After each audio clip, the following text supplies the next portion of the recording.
نن بیا دې په جومات کې سم شر دی مولانا نن بیا دې په جومات کې سم شر دی مولانا نیولې د محراب سره منبر دی مولانا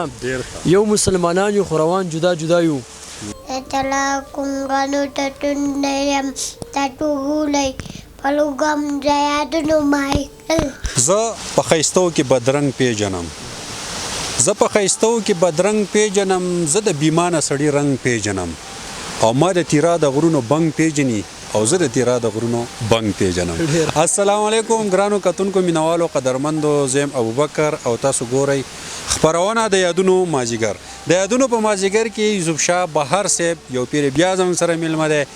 او موږ د دوی ډېر زیات منندو یو چې دوی په بار په لنډ تنګ وخت کې د بلا مصروفیاتو سره موږ له ټایم وباسي او د یادونو مازیګر ته راځي او زموږ سره غزلې ریکارډ کوي نو د هغو سره ستاسو ملاقات کوو یوسف شاه بهر صاحب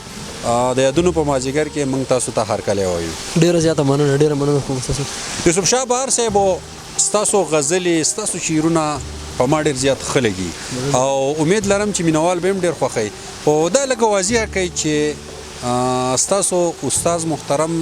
د ادب په دنیا کې د شاعرانو لکه د هر شاعر خپل یو استاد ستاسو استاد څوک جی په بخښنه سره وزویم زما استاد نشته استاد مې نشته بس حالات مې استاد دی دینه بس متاثره کېږم مدام یو طرف ته بوزي بل طرف ته مې بوزي بس دینه زده کړه کوم نو دغه مې استاد دی نور مې پریکټیکل استاد نشته یوسف شاه بهر صاحب دا راته باري ووایي چې په شاعرانو کې ستاسو د خوښې شاعر څوک دی یاره شاعران خو مې ټول خوښ دي خو غني خان زیات سټډي کوم دغه نه زیات متاثر یم غني خان مې خوښ دی مینوال به انتظار کوي او مازیګری دی ماښام ته نږدې ټایم دی مختصر شانتې لنډه شان مرکه را جوړه ده که د هغو سره خپل شعرونه او غزل شریک کړي نو ستاسو به ډېره مننه وي ډېره مننه دا څو شعرونه به درسره شریک کړم چې په بخښنه سره چې نن بیا دې په جومات کې سم شر دی مولانا نن بیا دې په جومات کې سم شر دی مولانا نیولې د محراب سره منبر دی مولانا یو مسلمانان یو خو روان جدا جدا یو یو مسلمانان یو خو روان جدا جدا یو زمونږ په مسلکونو باندې شر دی مولانا ډېره مننه او د خیال په سردرو کې د امن سکون خور دی د خیال په سردرو کې د امن سکون خور دی د زړه په خاریه کې د اختر دی مولانا ډېره مننه او زما خو د هر څه نه زړه تور کو سم دواره زما خو د هر څه نه زړه تور کو سم دواره رښتیا ستا په خبرو کې اثر دی مولانا مننه او اخر شعر دی چې یا بهاره که هر څه وي ستا دپاره یا بهاره که هر څه وي ستا دپاره ما دپاره محترم دی معتبر دی مولانا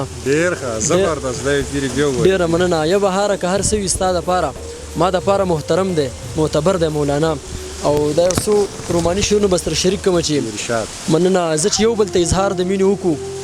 زه چې یو بل ته اظهار د مینې وکړو زه چې دغه ښکلی کار د مینې وکړو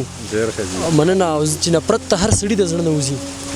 چې نفرت ته هر سړي د زړه نه وځي چې په هر سړي اعتبار د مینې وکړو مننه او شعر دی پکې چې کوم ځای کې قدردان د ښایست نه وي چې کوم ځای کې قدردان د ښایست نه وي زه چې هلته انتشار د مینې وکړو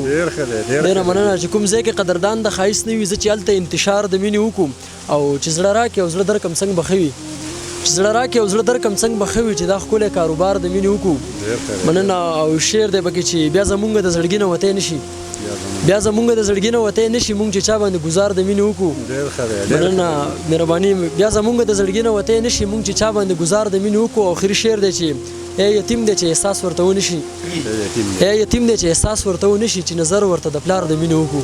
ډېره مننه ډېره زیاته مننه